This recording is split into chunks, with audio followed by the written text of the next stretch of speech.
Gulat si Emperor Gufiang, dahil bigla siyang nabuhay muli, makalipas ang 15 taon, pagkatapos niyang mamatay sa Tiandang Mountain. Sa kanyang pagkabuhay, ay nakita niya ang kanyang sariling statwa, noong siya ay emperor pa. Sa kasalukuyan siya ay isang estudyante sa isang paaralan ng martial arts. Sa kanyang pagkatulala ay binato siya ng kanyang guro ng panulat sa pisara na agad naman niyang nasalo.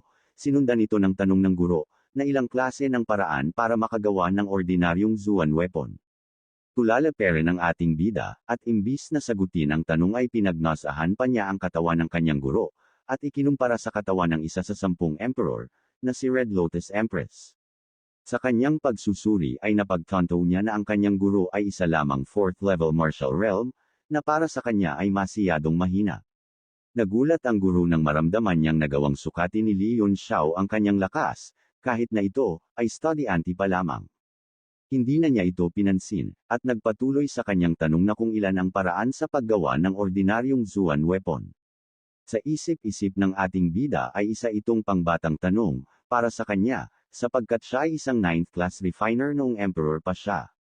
At ang 9th class refiner ay ang pinakamataas na level sa pagiging refiner.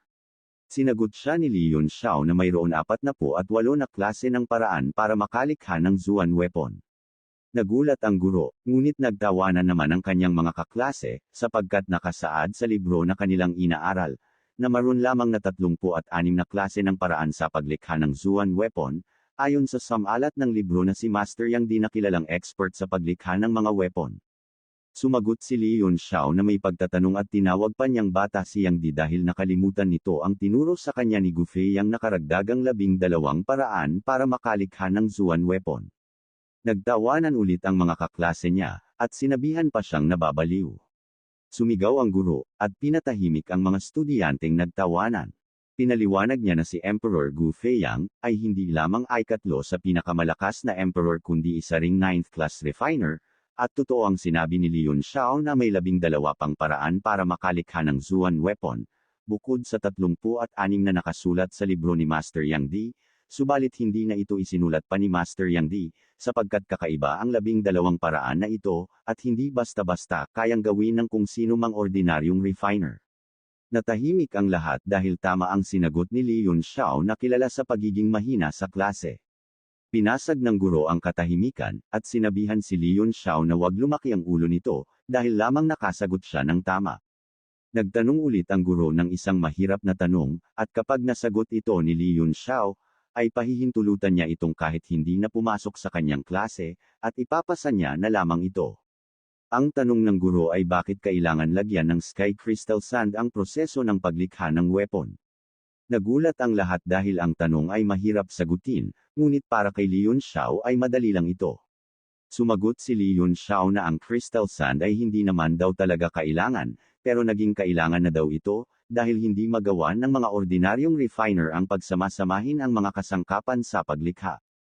Sumang-ayon ang guro sa sagot ni Li Yunxiao at nagtanong ulit na kung bakit yung ibang refiner ay nagkakamali pa rin at hindi nakakabuo ng weapon kahit na gumamit na nito. Sinagot niya na ang sky crystal sand ay isang water type, sa makatuwid hindi talaga ito magagamit para makabuo dahil malalabanan nito ang fire element, na ginagamit sa paglikha ng weapon. Nagulat ang guro dahil nasagot lahat yun ni Li Yunxiao nang walang kahirap-hirap.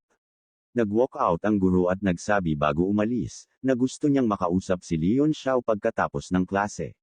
Masaya si Li Yunxiao na lumabas ng klase sapagkat nasagot niya lahat ng tanong, kaya may karapatan na siyang hindi pumasok sa klase. Naglakad-lakad si Li Yunxiao sa lugar, at hindi siya makapaniwala na ang pinakamahina niyang disciple na si Yang Di, ay isa sa pinakamagagaling na refiner sa bansa na iyon. Napag-alaman niya rin na si Yang Di ang nagpatayo ng statue na nakita niya kanina. Natuwa siya dahil marunong magpakita ng respeto si Yang Di sa kanya. Pagtapos niyang maglibot ay nakarating siya sa Alchemy Tower, at saktong-sakto naman dahil nang niobserbahan niya ang kanyang katawan ay hindi ito nasa maayos na kondisyon, at masasabi mo talagang basura pa sa basura ang kondisyon ng kanyang katawan. Pumasok siya sa Alchemy Tower para hanapin ang kanyang disciple na si Yang Di upang masolusyonan ang kondisyon ng kanyang katawan. At kung magiging maganda ang lahat ng kanyang plano, ay sa loob lamang ng ilang taon ay maibabalik niya ulit ang kanyang dating lakas, noong siya ay si Emperor Gufeiyang pa. Gamit ang kanyang kaalaman at mga karanasan bilang emperor, ay susubukan niyang higaitan pa ang kanyang dating lakas, at aakyatin ang pinakamataas na level ng martial arts sa mundo.